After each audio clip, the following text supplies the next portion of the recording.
Right, hello guys. Here in the studio with me today, I've got Eyes Like Knives from Salisbury. Say hello, guys. How's it going? Right, so if you want to introduce yourself, say what you do and what you do in the band, blah blah blah. I'm Lewis. I play guitar and shout. All right, I'm Dan and I play drums. All right, guys. So I've got a few questions lined up for you. To start off with, you're formerly known as Dakota Skyline, and you mainly played around Salisbury and Salisbury area, but you changed your name and you changed your style. So why do you think it was time for that?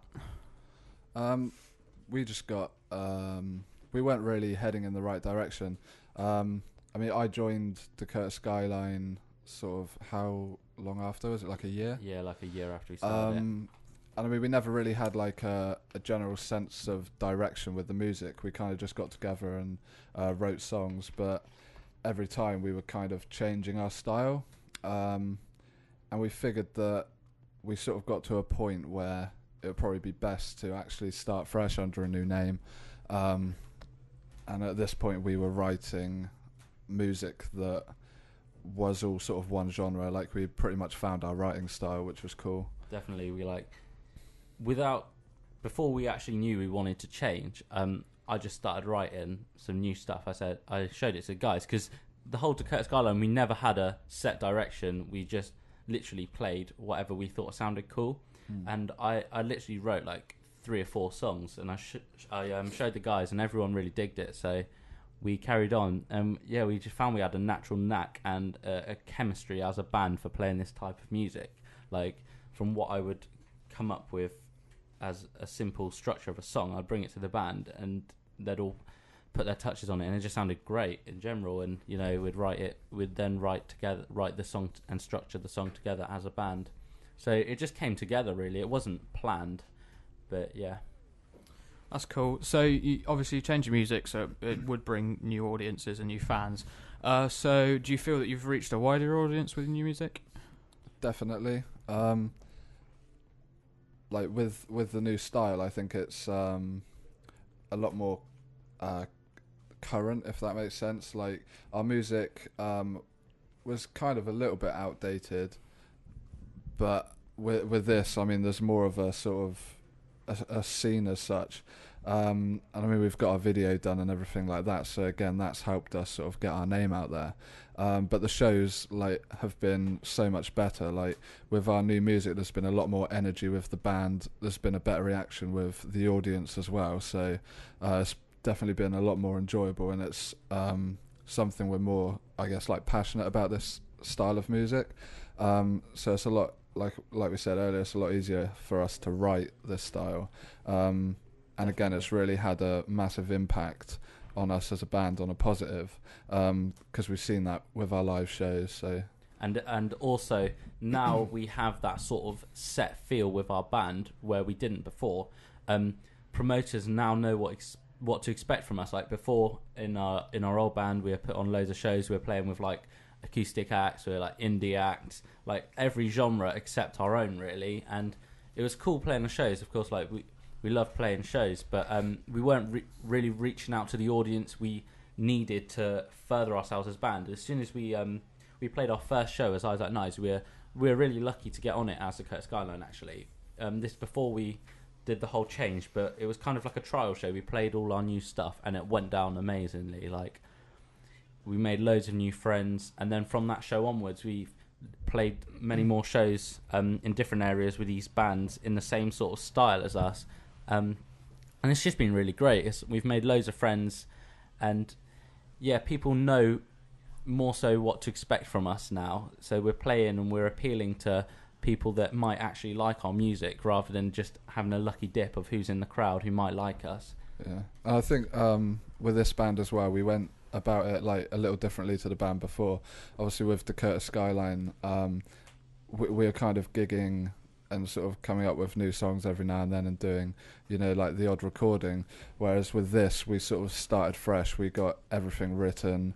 I basically sort of planned out what we were going to do, and then sort of unleashed that in one thing, rather than, sort of getting a couple of songs and go, oh yeah, let's go start gigging and stuff. So we made sure everything was in place, and we were happy with everything, got our recording down, and then we started gigging with like a completely fresh sort of set. Yeah, I mean, we literally wrote a whole new set. We wrote like 7 songs, and before we had really concentrated on playing shows, we had already booked that in to record our record. That's always something we wanted to do as well. Like, we had experience in Dakota Skyline, and we had the experience, we now had the knowledge of what we needed to do to,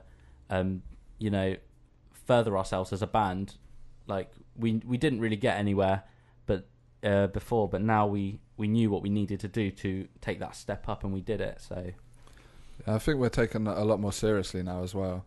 Like, I mean, we've been getting a lot more shows, and I think it's just because we're more sort of organised with our stuff, and we know what we want to achieve as well. Whereas before we were sort of a bit all over the place.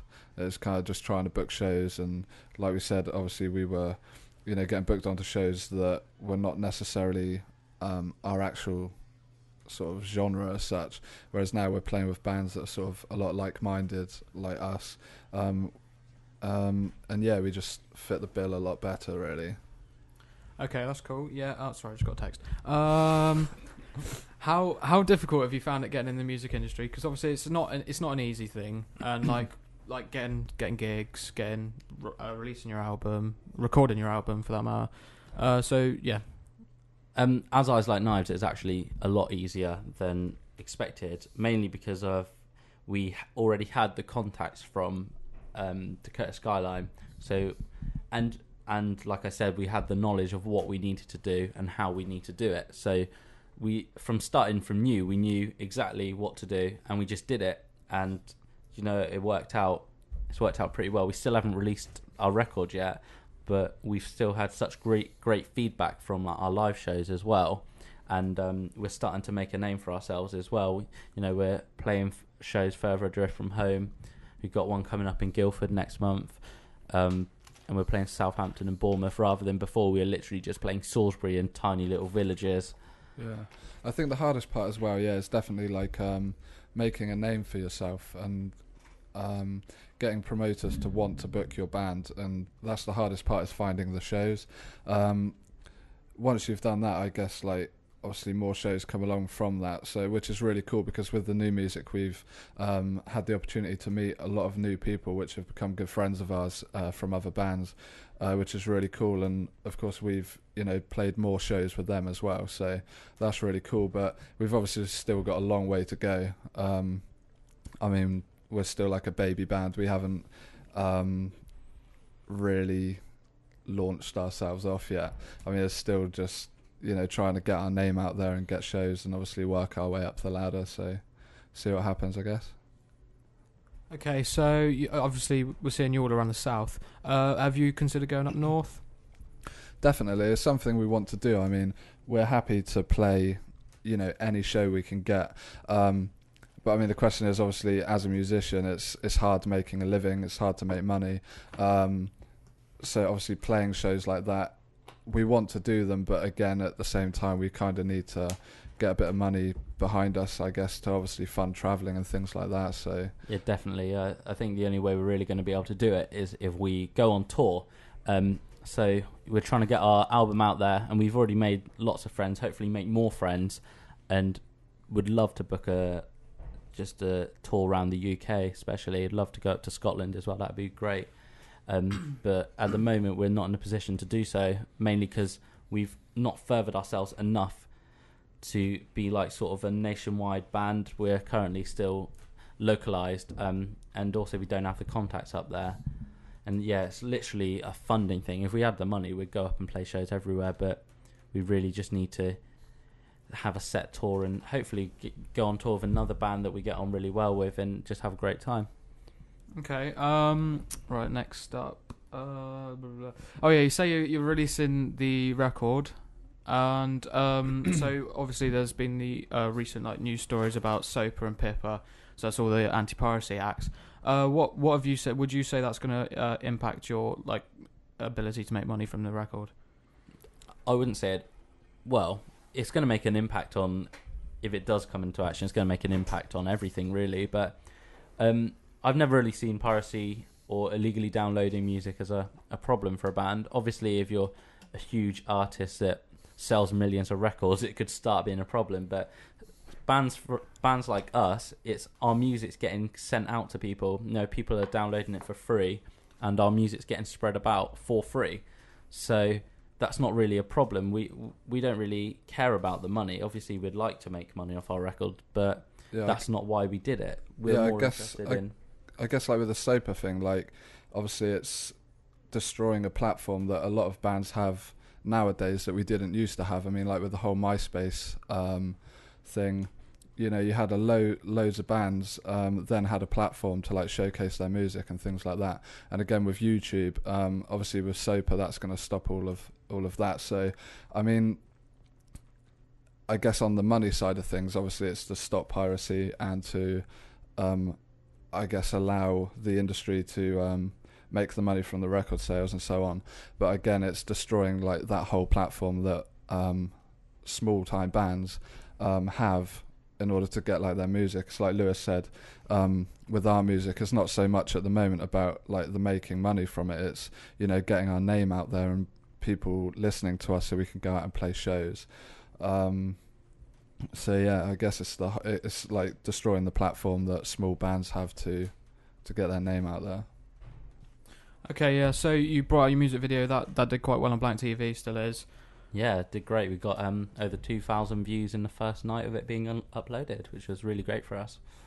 Cool. And so you, what platforms are you releasing your album on? We're currently in a process of doing a digital release at the moment. We will be doing physical copies, but we're just trying to get it out there as soon as possible.